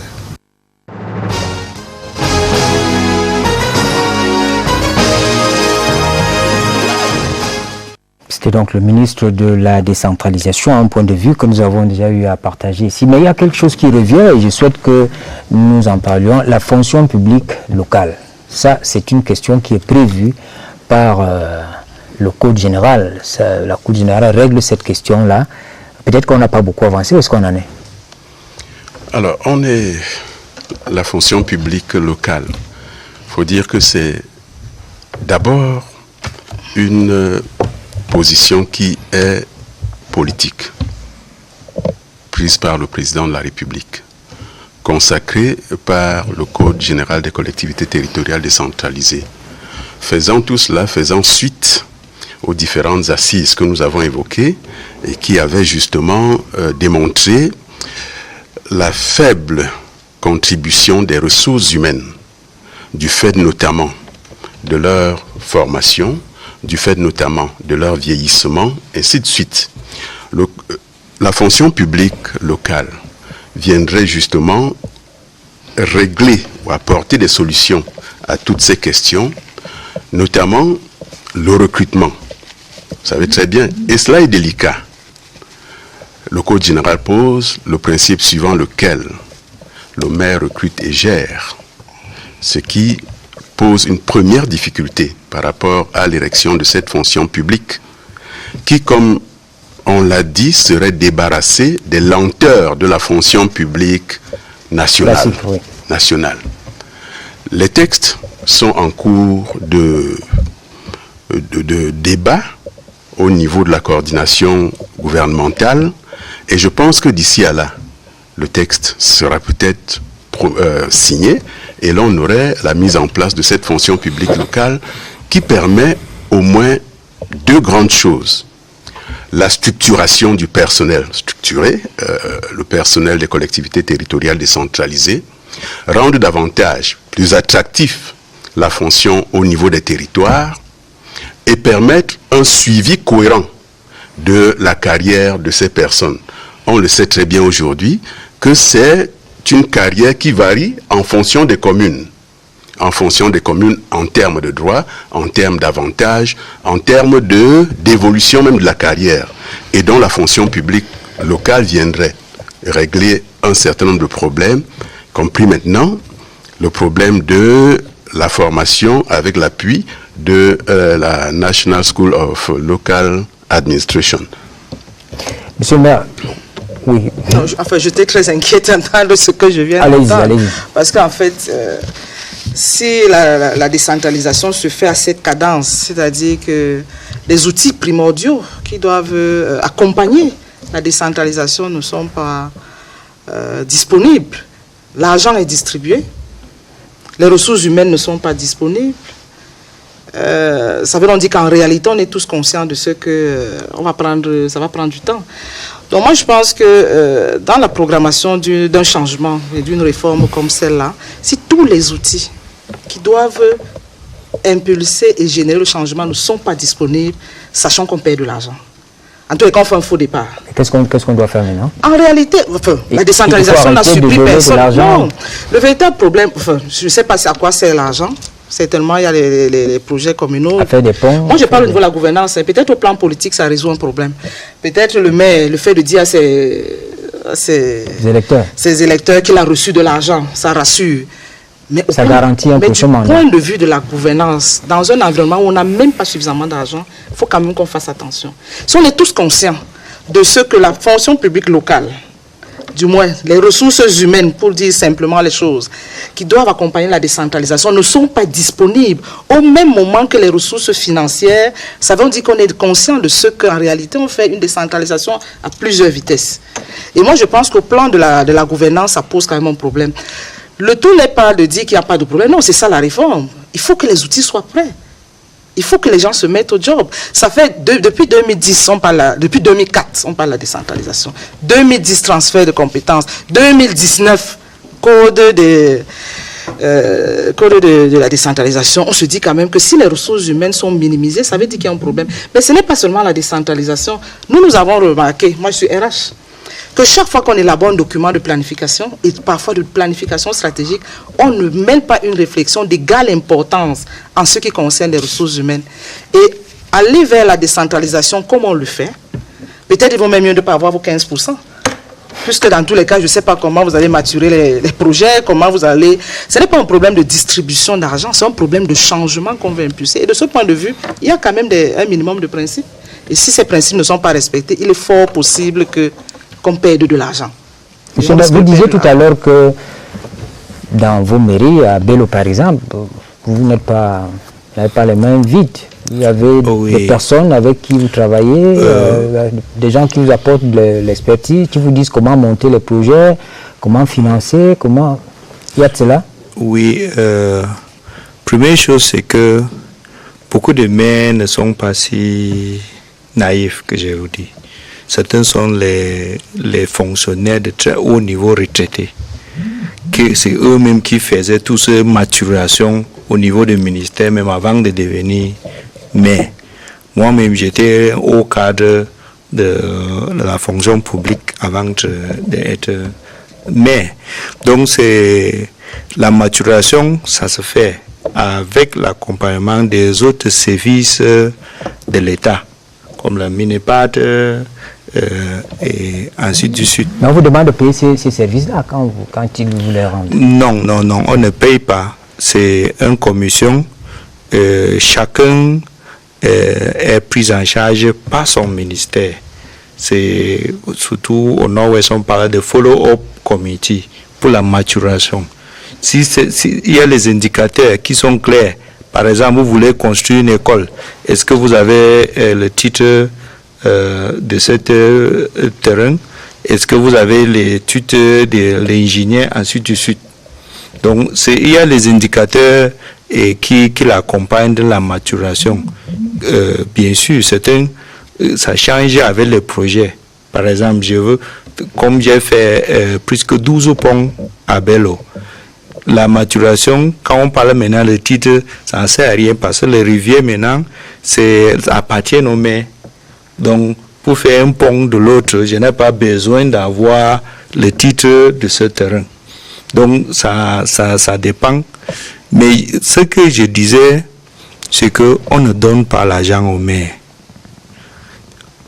Première chose, c'est par projet. L'argent que je parle de 100 millions, je n'ai pas touché 100 francs de ça. Donc, c'était un projet qu'il est réalisé. Dès que c'est réalisé, je ne suis pas le seul. Le projet de 100 millions. Je dis 100 millions arrive à la mairie par un projet. Par exemple, construction de l'hôpital et construction de pont. Si je prends 50 millions, l'homme d'affaires gagne le marché et réalise ça. Et au moins 4 ministères viennent assurer que c'est déjà fait. Et l'argent est payé. Donc, vous n'avez pas fait de formation avec les 100 millions? Non, la formation, la mairie a une ligne pour les études de faisabilité. Donc, à Bello, on a plus de 12 millions pour les études. Et surtout, certaines études ne sont pas payantes. Par exemple, si je veux construire un pont, il y a le ministère de la Travaux publics qui doit faire l'étude pour moi. C'est l'ingénieur de l'État. Donc, je dois seulement assurer que lui, il est au courant de les besoins qu'il est là. Et lui-même, il vérifie dans le PCD que voici le pont prioritaire qu'il est dans le projet. Et mais le code prévoit que vous devez recruter du personnel. Est-ce que ça ne vous dérange pas de dépendre toujours de ce personnel, c'est vrai, qui vous accompagne? Est-ce que vous ne posez pas ce problème-là à l'État ou Mindevelle? Ce personne, je crois qu'ils vont recruter, vont m'aider pour la survie et la qualité de travail qu'on va faire. Mais l'ingénieur d'État, je crois que la loi dit que c'est le ministère des Travaux publics et c'est difficile de penser qu'un ingénieur au mairie peut remplacer cela. Non. Oui, merci beaucoup. Je voulais réagir à la suite de mon collègue le professeur pour dire 2 ou 3 petites choses. La première, c'est de dire que une réforme d'une telle envergure ne se satisfait pas de la précipitation. Non. On ne le fait pas dans la précipitation. Et les outils qui ont été évoqués par elle-même sont en cours. Des échanges sont en cours avec le MINFOPRA par rapport à la ressource humaine. Il y a eu, entre 2019 et 2020, un recensement des personnels des CTD à l'effet justement de structurer cette fonction publique. On ne va pas élaborer un texte pour le bonheur d'avoir un instrument, non. On élabore un texte pour qu'il soit utile à la réforme. Il y a eu un diagnostic de ce personnel qui a été fait. Tout cela pour parvenir à un texte qui soit un texte qui satisfasse, qui apporte un résultat par rapport aux attentes. Donc en réalité, ces instruments, on ne les ignore pas. Il y a un projet de décret sur lequel nous travaillons d'ailleurs avec le MINFOPRA. Il y a un projet de décret sur la fonction publique. Il y a d'autres instruments qui sont en cours. Simplement parce que ces instruments ne sont pas encore peut-être vulgarisés, mis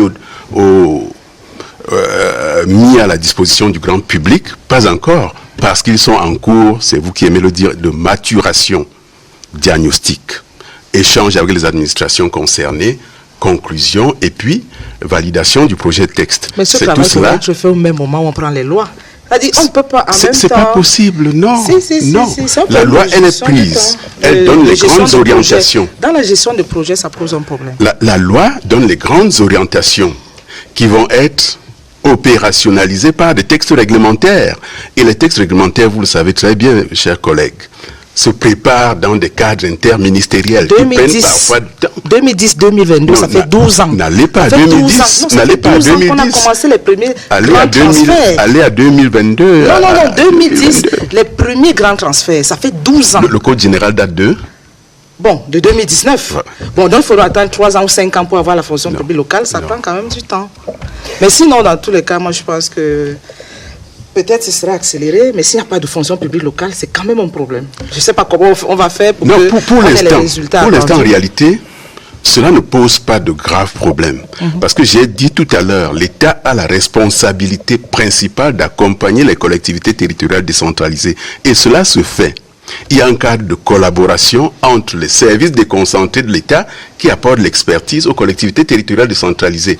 Ça permet au moins qu'en attendant la fonction publique locale, que des mécanismes puissent permettre de régler le problème. Ça pose un problème. La preuve, c'est que c'est vous qui faites les contrôles sur le terrain, alors que s'il y avait une fonction publique locale près des mairies, on n'attendrait pas que la direction se déplace dans les 360 communes. Je ne sais même pas comment c'est possible. Donc, je pense qu'il y a quand même une décentralisation administrative qui est urgente. Sinon, dans tous les cas, même ce suivi des 100 millions, ça peut être difficile. C'est d'ailleurs pour ça que l'État a choisi de décentraliser. Sinon, après 10 ans, ça fait 12 ans depuis 2010, 3 ans, bon, sauf à nous dire que dans la progressivité, il faut qu'on ait dans des décades. Donc, c'est tous les 10 ans. Or, nous avons l'ambition d'être émergents en 2035. 2035, c'est bientôt. Donc, si la décentralisation n'est pas au rendez-vous dans l'année qui suit, dans les 2 ans qui suivent, est-ce qu'on sera émergent en 2037? Donc, on a également une urgence quand même dans certains délais. Mais la décentralisation est bien au rendez-vous.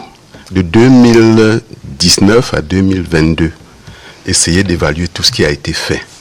Au plan de l'architecture normative, évaluez cela.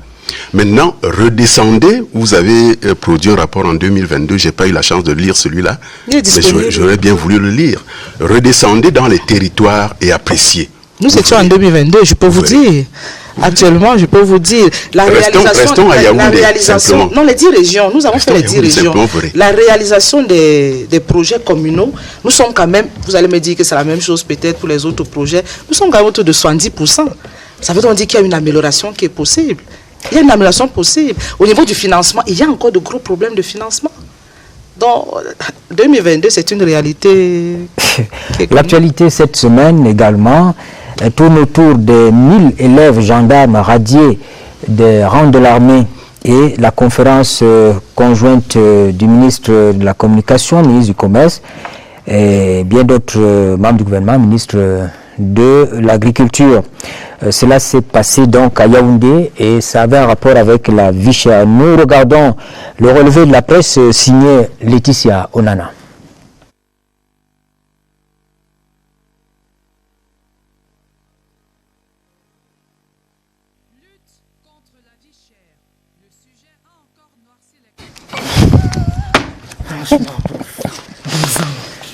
Non, ne va pas. Le code et le statut spécial Nord-Ouest.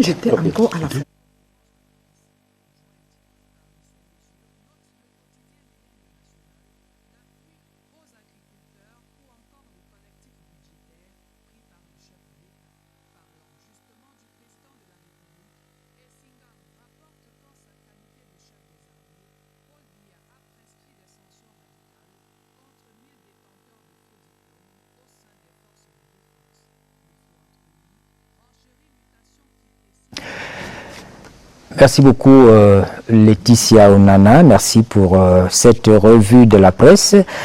On va avancer sur cet échange-là. Nous allons parler, on n'a pas voulu insister sur les régions parce que nous savons que les conseils régionaux, c'est encore la mise en place, elle est progressive, mais on va quand même dire un mot sur les régions du nord-ouest et du sud-ouest qui bénéficient d'un statut spécial au sortir du grand dialogue national. Christian, il y a des effets, vous ressentez déjà? Aucun effet. Aucun effet? Oui, parce que... Vous n'êtes pas excessif? Non, mais écoute, je vais parler on a parlé d'un statut spécial pour les dirigeants. Personnellement, moi, je croyais qu'on va avoir les dirigeants là où on a pu les gouverner, par exemple, parce qu'on ne doit pas nommer le gouverneur encore. Ça devait faire avoir une... Ça veut dire que tous les dirigeants devaient avoir voté pour les gouverneurs. Ça devait nous faire comprendre qu'on a un statut spécial. Deuxième chose, il y a encore les préfets et les sous-préfets. On parle de les communes rurales. Si vous connaissez le pouvoir que les préfets et les sous-préfets, surtout les préfets, c'est eux qui pratiquement qui gouvernent la commune. Or, s'il y avait vraiment un statut spécial, un maire ne doit pas aller voir un sous-préfet pour lui supplier de signer des documents, comme ça se passe à Yaoundé ou bien à l'ouest. Donc, à mon niveau, je ne vois pas... Oui, le dialogue a parlé de haine. Il y a quand même les médiateurs qui ont été nommés. Oui, mais jusqu'à là, ils ne font pas le travail que vous attendez? Non, parce que voilà là-bas, le maire là, il n'y a aucune preuve pour le moment pour dire que le nord-ouest et le sud-ouest, ils ont un statut spécial. Mais ça existe sur le texte ou bien sur le papier, mais on ne voit pas encore les résultats, on attend encore. Monsieur le maire, vous partagez cette opinion-là? Oui, je voulais juste dire que la décentralisation devait résoudre le problème de développement au Cameroun, tout le Cameroun entier, et le nord-ouest et le sud-ouest fait partie. Donc si on mettait beaucoup l'accent sur la décentralisation, ça va beaucoup aider pour résoudre les problèmes, surtout les jeunes. Et on sait que les Camerounais, on a 60% fait de jeunes qui ont besoin de travailler, de gagner leur pain quotidien. Donc si on mettait l'accent sur la décentralisation, ça va résoudre le problème de tout le Cameroun, y compris les anglophones. De ce qui concerne le statut spécial, oui, j'ai eu à avoir le Public Independent Conciliator. Nous a formé les maires sur les conflits et la résolution de conflits. Au niveau, on a eu 2 formations, tous les maires, et après les conseillers régionaux ont eu à passer de cette formation.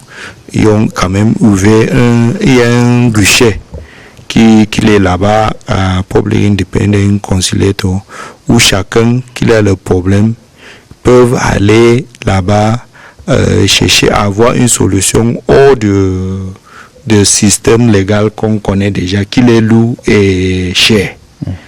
Donc pour cela, j'ai eu, parfois c'est parce que je suis maire, mais il ne faut pas que quelque chose que j'ai senti, que j'ai suivi, que je dis que ça n'existe pas, non.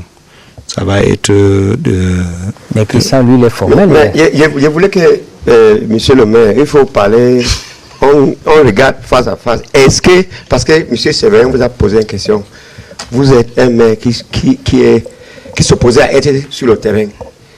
Est-ce que vous croyez qu'on sent quelque chose dans le nord-ouest, on vient du nord-ouest, nous, comme un statut spécial? En réalité, parce qu'on ne parle pas ici. On parle pour aider le gouvernement. Il lui dit qu'il a quand même, il y a eu des formations, il y a Toutes les régions ont des formations. Pour le cas spécifique du Nord-Ouest, ils ont eu des formations, le médiateur a été nommé, il a quand même commencé les actions. Mais vous estimez qu'il n'y a rien de... Non, mais je vous ai parlé parce qu'on devait être un peu, c'est qu'on dit en anglais, un semi-state. Voilà ce qu'on appelle statut spécial. Ça veut dire, dans le Nord-Ouest, on ne doit pas avoir le préfet, il a déjà parlé de ça, les gouverneurs, on vote. Là, on pouvait savoir que voici les 2 régions. Peut-être que je me trompe, je crois que le code laisse quand même le pouvoir à l'État central. Il y a un rapport entre la région, même si vous êtes Quel est alors le spécial dans le statut spécial? Alors, je vais donner la parole à l'expert, hein, je ne veux pas me tromper là-dessus. Merci beaucoup, Séverin, merci.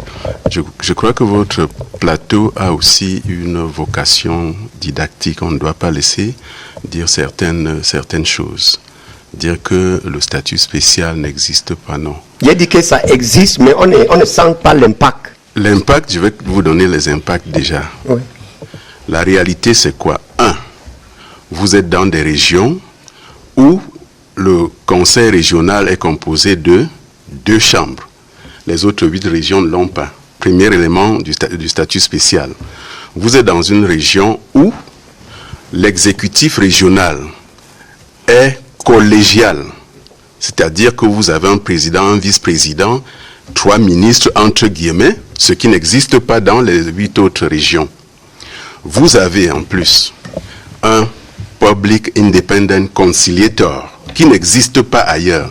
Ces 3 éléments au moins font en sorte qu'on puisse dire que l'on est dans une région à statut spécial. Qu'est-ce que ça nous donne quand on parle de la Constitution de la République n'a jamais dit que l'on allait mettre à l'écart les gouverneurs. Non. Qu'on allait mettre à l'écart les préfets. Non. La Constitution de la République a dit, article 62, certaines régions, en raison de leur spécificité, peuvent être érigées en régions à statut spécial. Et c'est ce qui a été fait. Maintenant, vous verrez, en termes d'impact, que le fait au moins d'avoir les 2 chambres a quelque chose de fondamental par rapport à la qualité de la délibération. Parce qu'il y a une navette entre la Chambre des représentants et la Chambre des chefs. Ce qui améliore... Monsieur l'inspecteur, est-ce que vous êtes au courant que le Chambre des chefs traditionnels, ils ne sont pas indépendants parce qu'il est juste le vice-président de la conseillère régionale. Il n'y a pas d'indépendance à chercher ici. C'est une collaboration entre 2 chambres qui forment une instance. Oui. Maintenant, dans les faits, je voudrais insister sur le PIC pour dire, et le maire l'a dit, le PIC, à peine avoir été nommé, a commencé à recevoir des réclamations. A commencé à recevoir des réclamations. Parce qu'on ne voit pas l'impact sur le terrain. Mais il répond. il répond, il doit régler à l'amiable les problèmes. Et d'ailleurs, il y a une grosse confusion là-dessus également. Le PIC est là pour régler les différends entre les usagers et le service régional ou communal. Pas régler l'ensemble des problèmes qui se poseraient dans le nord-ouest ou le sud-ouest, non. Mais vous verrez que lorsqu'on a dépouillé les premières requêtes qui ont été introduites, c'est que lorsqu'une dame se fait gifler par son mari à la maison, elle saisit le PIC. Quand dans la rue, votre véhicule a heurté le véhicule du voisin, vous saisissez le PIC. Non, le PIC, c'est dans vos rapports avec la mairie, dans vos rapports avec la région. Donc, il y a là... Monsieur l'inspecteur, est-ce qu'on est d'accord qu'on avait créé le statut spécial pour le Nord-Ouest? Le gouvernement a pris ses décisions pour un peu résoudre le problème dans les deux régions. C'était pour faciliter, c'est vous qui me coupez la parole. C'était pour renforcer la participation au niveau du nord-ouest et du sud-ouest. Oui. Parce qu'on avait dit non, on ne participe pas suffisamment. Je voulais que tu nous expliques comment un independent conciliateur résout le problème qu'ils ont posé par les anglophones. Est-ce que ça rentre dans ses missions? Non, mais... Je vous dis très bien, sa mission, c'est de recevoir des réclamations venant des usagers par rapport à la commune ou par rapport à la région. C'est ça sa mission. Christian, vous laissez le professeur dire un mot. Moi, je pense que c'est un échange intéressant, au-delà de ce que... Il y a quand même des clarifications, et bien si d'apporter ces clarifications, peut-être qu'il y a un problème d'information et d'adhésion. Parce que quand on parle de gouvernance, il ne s'agit pas simplement d'avoir un comportement top-down ou alors d'avoir des lois qui ne sont ni expliquées, ni comprises, ni acceptées. Parce que si ce n'est pas accepté, ça peut poser un problème. Moi, je vais dire deux choses à ce sujet. Effectivement, il y a des clarifications dans les textes qui existent. C'est comme les 15%. Peut-être qu'à un moment donné, dans la communication, on n'insiste pas sur le fait que les 15% sont échelonnés dans le temps. Il y a une loi qui a été prise en 2018, la loi sur le code de bonne gouvernance et de transparence. Moi, je pense qu'il faudrait que les institutions publiques rendent compte aux populations, aux citoyens, en tous les cas, la loi est claire, à travers leurs plateformes web, leurs plateformes publiques et différents outils de communication, rendent compte, un, de ce qu'ils font, de ce qu'elles font, deux, des performances. Ça va limiter beaucoup de conflits. Je prends cet exemple pour dire que dans le cadre du cabinet dont vous avez parlé, nous avons engagé ce qu'on appelle les notes de conjoncture. Dans le domaine de la gouvernance, 11 ministères. Premier constat, aucun des ministères ne publie ses rapports de performance. Il y a une plateforme parlementaire qui a des rapports de performance. Les derniers rapports ont été publiés en 2020. Il peut arriver que, ne serait-ce que par souci de transparence, que l'information soit rendue publique. Deuxième chose, que les engagements pris soient respectés. Et vous allez me permettre de le dire en ce qui concerne les femmes. Vous allez vous rendre compte que tous les engagements, on va nous dire, oui, la Constitution ne discrimine pas. Le président de la République, dans sa profession de foi, et même dans toutes ses déclarations lors de ses campagnes présidentielles, a dit qu'il y aura une égalité. Et on va prendre en compte des femmes. Les grands-mères, aucune femme. Les présidents de région, aucune femme. Donc, il y a des engagements qui sont pris, parfois, qui ne sont pas respectés. Il faut bien accepter que les populations le disent. Et pour le cas précis du statut spécial? Alors, pour le statut spécial, moi, je crois qu'il y a quand même aussi un problème. Bon, il y a un problème de progressivité. Moi, je ne rentre pas là-dedans. Je ne suis pas dans le gouvernement pour savoir quand ce sera prévu. Mais il y a quand même un encadrement pour le statut spécial au plan juridique. Les éléments quand même spéciaux qui ont été retenus pour ces deux régions. Moi, je pense peut-être que c'est un problème de communication. Il y a des éléments qui font de cette région-là des spécificités qui ont été rappelées. Peut-être que c'est un problème. Maintenant, ce que les populations veulent, ce n'est pas des textes. En réalité, enfin, moi, c'est le discours que je comprends. Au regard de la situation, au regard même de la gouvernance, ce que les gens veulent, c'est que les gens veulent voir des changements. C'est vrai qu'on peut réciter les textes, on peut les prendre, mais si on ne les applique pas, 1 an, 2 ans, 3 ans, 4 ans, 5 ans. Mais le maire a dit quand même, bon, je sais qu'il y a on a échangé avec les médiateurs, effectivement, ils reçoivent beaucoup de requêtes, mais est-ce qu'ils ont rendu compte? Est-ce qu'ils ont fait un rapport aux populations? Est-ce qu'on a communiqué? Peut-être que ça peut résoudre le problème, parce qu'effectivement, ils travaillent, ils sont à la tâche. Depuis qu'ils ont été nommés, pour ceux qu'on a rencontrés, ils sont à la tâche. Mais maintenant, quel est l'impact? Parce qu'au niveau de la gouvernance, si on donne de l'argent, on prend des textes et on ne se soucie pas de ce que la finalité, ce n'est pas les textes. La finalité, c'est le changement qu'on veut impulser. Les textes sont des encadrements. Donc, si prendre le texte devient la finalité, il y a un problème. Ce n'est pas ça la finalité. Et si dans la gestion du temps, on ne se préoccupe pas de la finalité, on va continuer à faire de la bureaucratie au niveau des textes. on va légiférer sans gouverner, on va légiférer pendant 10 ans, 5 ans, et on ne va pas agir. Ça pose des problèmes lorsqu'il y a des urgences, enfin, de mon point de vue. Alors, monsieur le maire, le statut spécial a quand même avancé au niveau maintenant de la mairie. Est-ce que vous le ressentez aussi? J'ai parlé. En fait, le statut spécial vient de grand dialogue national. Et tout ça, c'était beaucoup plus pour insister de ce que la décentralisation devait faire. Et c'est ça qui m'intéresse beaucoup. Si je peux résoudre les problèmes d'eau potable, le problème des routes, le problème de faire que les centres de santé soignent plus, et est-ce que les enfants peuvent avoir l'éducation de qualité. C'est ça qui est beaucoup plus important pour moi. Et comme le professeur dit là, le statut spécial, c'était beaucoup plus au niveau régional. Mais au niveau de la commune, ce qu'on attend, c'est beaucoup plus les avances sur la décentralisation. C'est ça que je parlais de ce que maire à guider doivent attendre. Ce n'est pas que un maire au nord-ouest ou au sud-ouest, non. Si il y a une avance qui peuvent aider le Cameroun pour tous les sens, c'est mieux. Non, mais je pense que c'est 3 ans aujourd'hui qu'on parle de statut spécial. Qu'est-ce qu'il faut faire, Christian? J'allais poser la question. Oui. Pour qu'on se ressente, qu'est-ce qu'il faut faire? Je pense que le gouvernement avait bien fait pour créer un statut spécial pour les dirigeants. Et parce que ça a sorti de la grande dialogue. Parce que c'était l'une des propositions pour sortir de la crise. Mais sur le terrain, les populations, le maire, il faut comprendre, il est de RDPC, il ne peut pas parler avec le bouche ouverte. Là, on doit comprendre. Parce que tu lui as posé des questions, mais tu vois comment il tourne. Donc, il faut comprendre qu'il n'y a pas un impact.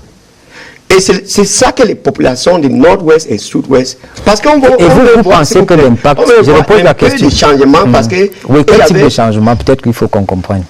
Bon, peut-être, je prends le cas de. Le gouvernement pouvait faire un petit budget spécial pour bien améliorer les hôpitaux dans les 2 régions. Il y a un plan de reconstruction. Non, ça ne vient pas, tout l'argent là ne vient pas, il y a les partenaires.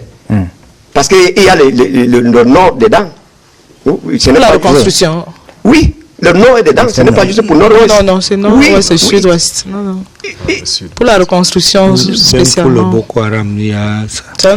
Disons que... Je disais que ceci, je pense qu'on pouvait avoir un budget spécial pour les 2 régions, pour dire bon, on peut améliorer, parce que le problème anglophone a commencé par les revendications. Il n'y a pas de route, il n'y a pas de l'hôpital, il n'y a pas de ceci. Nous, on croyait qu'avec le statut spécial, on va voir comment les 2 régions, il y a beaucoup de choses qui nous font comprendre qu'on est vraiment spécial. Parce que ce n'est pas pour nommer les gens, mais en même temps, pour rester dans les bureaux, pour prendre les... Mais en même temps, le conflit armé n'est pas terminé. Hein. Est-ce que vous tenez compte de ça? C'est-à-dire que ça limite aussi l'action, l'évolution... Non, mais je dis ceci, n'est-ce pas? Sous... dans les textes, dans les prévisions. Quand tu pars dans le terrain, sur le terrain, on ne sent rien. Et il n'y a pas une différence entre le nord-ouest et le sud-ouest parce que l'ouest ou bien le littoral ou bien le centre parce qu'il y a un statut spécial. Je ne connais pas même ce n'est pas parce que dispositif de gouvernance. Ce n'est pas parce qu'on a nommé un indépendant consulaire qu'on va dire qu'on est spécial. Ça ne nous donne rien. Professeur. Oui, alors je voulais réagir par rapport au changement attendu pour tirer argument de ce qui a été dit ici également, pour dire justement les changements, oui, mais pas des changements pour le changement.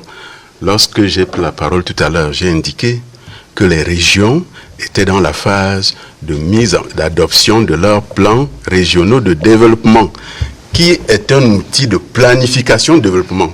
C'est à partir du déploiement de ce plan que vous comprendrez que oui, il y a eu un changement. Mais pour l'instant, ils sont en train d'élaborer. Vous vous souvenez que... Il y a 3 ans. Vous vous souvenez que les compétences n'ont été transférées qu'en 2022, les décrets du 28 décembre 2021, et que la procédure de transfert définitif n'est pas achevée parce qu'il manque encore quelques textes, notamment les arrêtés qui permettront de le faire. Pour dire que lorsqu'ils auront adopté leur plan régional de développement, alors posez-moi la question des changements. Alors, je vous transmets cette question. Professeur, dans le code, il est fait obligation de résidence sans paiement des indemnités de non-logement. C'est un téléspectateur de Ngambere qui pose la question. Ceux qui étaient fonctionnaires perdent cette indemnité. Pourquoi cette incongruité? Bien plus, une délibération votée par l'organe délibérant sur ce point a été proprement rejetée par le Mindevel. Peut-on encore parler de décentralisation quand le dernier mot de Yaoundé supplante une délibération adoublée par le conseil régional? Je ne comprends pas très grand-chose. J'ai l'impression que... Je ne comprends pas mieux que vous, mais je vais réagir par rapport au dernier. Peut-être que la forte présence encore des autorités administratives alors que les exécutifs... Ça me donne l'occasion justement de faire une précision. La forte présence des autorités administratives, non. Le Code général des collectivités territoriales décentralisées a considérablement allégé la présence de l'autorité de tutelle, c'est-à-dire du gouverneur et du préfet. Considérablement. C'est-à-dire que lorsque vous prenez le Code, vous vous rendrez compte que c'est maximum 5 attributions qui rentrent aujourd'hui dans ce que l'on peut appeler la tutelle. Elle a été considérablement allégée. Leur présence ne se sent presque plus. Et quand je dis presque plus, j'apprécie mes mots parce que justement, désormais, il y a un arbitre au-dessus de la mêlée. C'est le juge administratif. C'est-à-dire que ce poids-là, non, il ne se sent plus. Le juge administratif, là, est là pour les mettre d'accord, les deux. Pour les mettre d'accord. Maintenant, dire que, d'où vient-il que le Mindevel approuve une délibération? Non. Qu'il relise les textes, qu'ils relisent et qu'ils comprennent quelle est la place du Mindevel dans l'architecture institutionnelle de la décentralisation. Donc je pense qu'il faut relativiser le discours d'il y a quelques années sur la tutelle. Ne tient plus aujourd'hui. Ne tient plus. La tutelle, désormais, c'est 2 choses. Monsieur Séverin, c'est 2 choses. C'est l'appui conseil et c'est le contrôle de légalité. Terminé. Il n'y a plus rien d'autre. C'est les 2. Merci. Il faut beaucoup informer autour de ce texte-là. Il a été adopté en 2019. Mais apparemment, il y a encore beaucoup de choses à dire. Et beaucoup de choses à dire sur le code général des collectivités territoriales décentralisées. On va sortir par vous, l'unique dame que nous avons eue sur le plateau. Question de gouvernance, la décentralisation. Mais je n'interviens pas comme dame. Hein. Comme expert en management. Non, je vous donne la parole en dernier lieu parce que vous êtes l'unique dame. Si c'est pour ça, je ne parlerai pas comme une dame. En tout cas, ce que moi je voudrais dire, je vais peut-être me répéter, c'est que la décentralisation est une grosse réforme administrative. Je pense qu'il faut la prendre comme telle. Les textes qui encadrent la décentralisation sont des textes d'encadrement, sont des moyens. Ce n'est pas une finalité.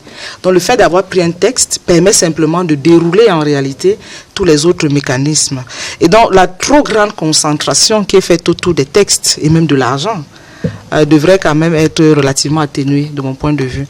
En ce sens que les textes qui sont en cours ou les réflexions qui sont en cours devraient quand même, à ce stade, accompagner la réforme, sinon on ne comprendrait pas qu'on soit véritablement en décentralisation. Donc je reprends les documents qu'on attend. Heureusement, ça a été confirmé par l'inspecteur général. La charte de la déconcentration, s'il n'y en a pas, ça pose quand même problème. La fonction publique locale, ça pose un problème. Les 3 ministères concernés, parce que le Mindevel se déploie, on le voit bien. Mais les autres ministères, on ne les sent pas, et pourtant, ces ministères sont au cœur de la décentralisation. Lorsqu'on parle tout à l'heure des gouverneurs et des préfets, ils seront toujours là. Le législateur a été clair là-dessus.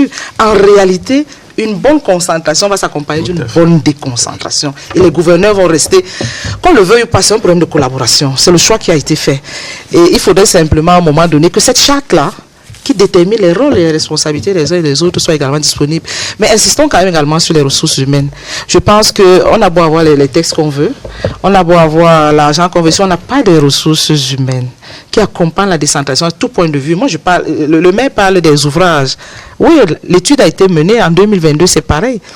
est-ce que les ouvrages sont de qualité? C'est pas parce qu'on donne de l'argent, construit un ouvrage et 3 ans après l'ouvrage est abîmé qu'on doit se satisfaire de cela. Peut-être parce que les ressources humaines ne sont pas encore au niveau des territoires. Peut-être parce que l'attractivité des territoires n'est pas encore une réalité. Moi, je pense que nous sommes en pleine réforme. C'est normal dans tous les cas qu'on discute de ce qu'on discute là. C'est normal qu'il y ait des difficultés, mais je pense qu'il y a des intelligences également qui peuvent accompagner le mouvement.